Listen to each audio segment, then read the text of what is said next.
हो ना यार, आय नो, माझी पण खूप कडकी चालू आहे सध्या. मी बोलणार आहे सनायाशी, पण anyway Diwali party is fix, त्यात काही चेंजेस नाही. I call you later. I call you later. या बाय. हाय सनाया, काय करते? अगं मी जरा कॉलवर होते. Okay. By the way, Y you so happy? Terribly happy. अगं मी इतके दिवस खूप भांडतोय फक्त, बट फायनली गॅरीचा आणि माझा भांडणाचा पॅच संपलाय. आणि यू रिमेंबर ना, मी त्याला सांगितलं होतं की तुझं प्रेम प्रूव्ह करून दाखव.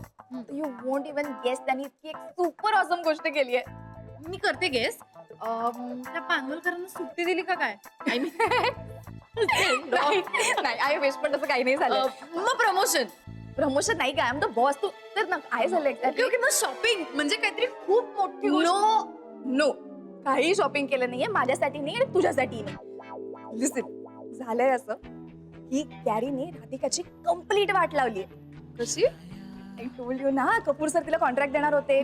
So for that she made a presentation and what did Gary do? He deleted the presentation. आणि तिला काहीच नव्हतं प्रेझेंट करायला. हो, आणि त्याच्यामुळे तिला कॉन्ट्रॅक्ट मिळालं नाहीये. God, Gary uncle is a genius. I know यार, that's why I love much. हे पण मी खूप जेलस आहे यार. I know, you should be. बरं ठीक आहे, दॅट अपार्ट. आपण आता काय केलं पाहिजे? Let's celebrate. कुठे जाऊया? बाहेर नको जाऊया का, आपण घरीच ऑर्डर करूया. हा? अगं ऍक्च्युली गॅरीचा बर्थडे येतोय, so I have to plan for it.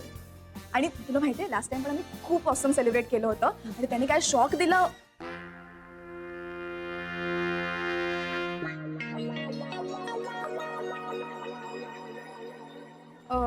Last टाइमचं जाऊ दे ना, पण आता दिस टाइम तर काहीच होणार नाहीये ग, सिरियसली. तो तर त्या गुड फॉर नथिंग सोबतच सेलिब्रेट करेल ना. तू काय बोलतीयेस? कारण आमचं ब्रेकअप झालंय ना. आणि मी तर आता श्रेयस सोबतच आहे ना. श्रेयस सोबतच. तू आणि Shreyas, what are you saying? अगं हो, कारण श्रेयस आणि माझी एंगेजमेंट होणार आहे. श्रेयस, शना, तू वाटेल ते बोलतेस, मला काही कळत नाहीये. हो, कारण मी श्रेयसशी लग्न करणार आहे आता. श्रेयसशी लग्न करणार आहेस? Oh my God, मला हे काही अगं, काही ओल्डीजमुळे आमचं ब्रेकअप झालंय ना आता. Okay okay okay, breakup. हो, ब्रेकअप झालंय. मला नाही सेलिब्रेट करता येणार. चल Okay, गप्पा, जाऊ दे, okay, मी हो, रडते जाऊ. घरी जाऊन. मला काय मूर्ख समजलीस शन्या? अगं हा महाजनी पेपरातली एक चूक सोडत नाही. तुझ्यासारख्या चुकीच्या मुलीला ओळखायला बरं चुकेल. तुझे आणि गुरुचे काय मनसुबे चाललेत हे काय मला कळत नाही. वाढदिवस साजरे करतायत. तुमचे दोघांचे झाले नसतील ना वाढदिवस, त्याच्यापेक्षा जास्त पावसाळे मी पाहिलेत. मी राधिकाला जाऊनच सांगतो. नाही, ते कॉन्ट्रॅक्ट नाही ना मिळून राहिलं. आई, काऊन बरं? का आलं? ते प्रेझेंटेशनच नव्हतं ना लॅपटॉप वरती, डिलीट झालं ते. बाप्पा, असं कसं बरं झालं? तू इथं फारच ताळंबळ उडाली असेल ना. मग का झालं? मग तू गडबडली असेल ना ग बाई. हो, म्हणजे असं तोंडी दिलं, पण ते काय बरोबर नाही मिळून राहिलं म्हणून. अगं, जाऊ दे बरं राधिका. तू मनाला लावून घेऊ नको. पुढल्या वेळेला अजून चांगला प्रयत्न कर. पुढल्या वेळेला मिळेल एकदम नक्की, पक्का. होय, पण एवढी मेहनत केली ती सगळी वाया गेली. आता का बाई, मेहनत वाया जाते का कधी? मेहनत तर कधीच वाया जात नाही. राधिका, आपण दिवाळीच्या फराळाचं पानं सगळे जिन्नस करतो ना आपण. मग सगळे जिन्नस काय एका फटक्यात जमते का? नाही ना, फिसकटते की नाही. हळूहळू प्रयत्न करतो आपण, त्यावेळेला सगळे एकदम जमून जाते. बढिया. तसंच असते ना हे. काही काळजी बिळजी करू नको बरं. पुढच्या वेळेला मस्तपैकी चांगलं मिळेल. जे काही होतं ना ते चांगल्यासाठीच होतं बरं. होय, मग का दिवाळीला फराळ गिराळ केला का नाही मान तुझ्या लेकासाठी? हो करून राहिले ना. आता आज शंकरपाळे केले, आता उद्या चिवडा करेन, मग लाडू करेन. अरे वा, बढिया. पाठवून दे बरं कुरिअरनी. पाठवेन नाही. गंमत केली ना मी. पाठवून देते बडे भयाड.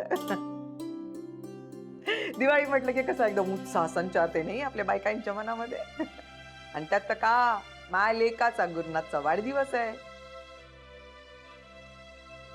हे राधिका, काय योजना केली का हो तू? प्लॅनिंग बिनिंग केलं का? नाही, अजून काही ठरलं नाही. राधिका, राधिका, या लोकांना पंचारतीनं ओवाळलं पाहिजे. अकलेचे दिवे पाजळत आहेत सगळे. आई थोड्या वेळाने फोन करते मी. जरा अथर्वला बोलवून आणते. हा हो हो हो, नक्की कर बरं. चल. हो हो. काय काय झालं काका? हा काय होत नाही आपल्या सोसायटीत विचार. तिथे शन्या दिसली ना की माझं डोकं तडकतं. डोकं खोटं बोलते का ते? अहो पण काय झालं ते सांगाल का नाही?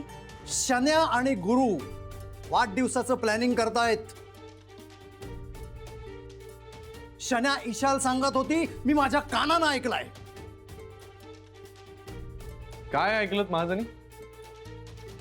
हा महाजनी,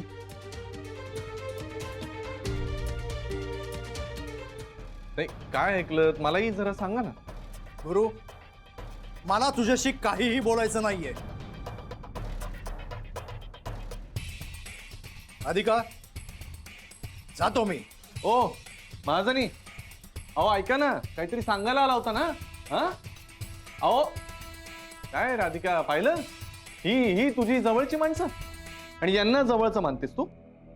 दर वेळेला यायचं आणि काहीतरी कान भरायचे तुझे आणि तू ऐकतेस यांना, या असल्या माणसांना जवळचं मानतेस. अरे अथर्व, आलास तू? ये बाळा, बास झालं खेळून.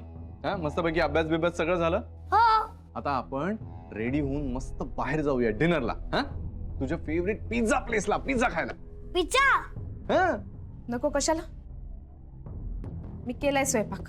अगं मग देऊन टाक ना आपल्या लाडक्या बकुळाला. आपण आज बाहेर चाललोय पिझ्झा खायला. काय अथर्व, चल. नाही नको, आज नको. का ग राधिका, मला माहिती आहे तुझं मूड नाहीये, पण आता आपण काय करणार? तुझं नाही झालं सिलेक्शन, ते कॉन्ट्रॅक्ट नाही मिळालं तुला, आता नाही झालं, त्याला कोण काय करू शकणार? मला एक कळत नाहीये, ते प्रेझेंटेशन तुझ्या लॅपटॉप मधून डिलीट झालंच कसं? तोच विचार मी पण करून राहिले, का फाईल कशी डिलीट झाली. हा तेच ना, अशी कशी फाईल डिलीट झाली असेल? तुझ्या लॅपटॉपला कोण हात लावणार ना? काय रे अथर्व, तू तर नाही लावला ना आईच्या लॅपटॉपला हात? खरं सांगा. बाबा, मी नाही लावला हात. अथर्व, तू खरंच लावला होता का हात? मी ओरडणार नाही तुला. सांग बरं खरं खरं. आई, खरंच मी नाही लावला हात.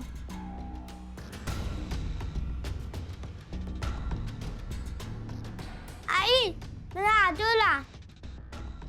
काल रात्री मी पार्टी मिळायला आलेलो ना, तेव्हा पापा तुझ्या लॅपटॉपवर काहीतरी काम करत होते.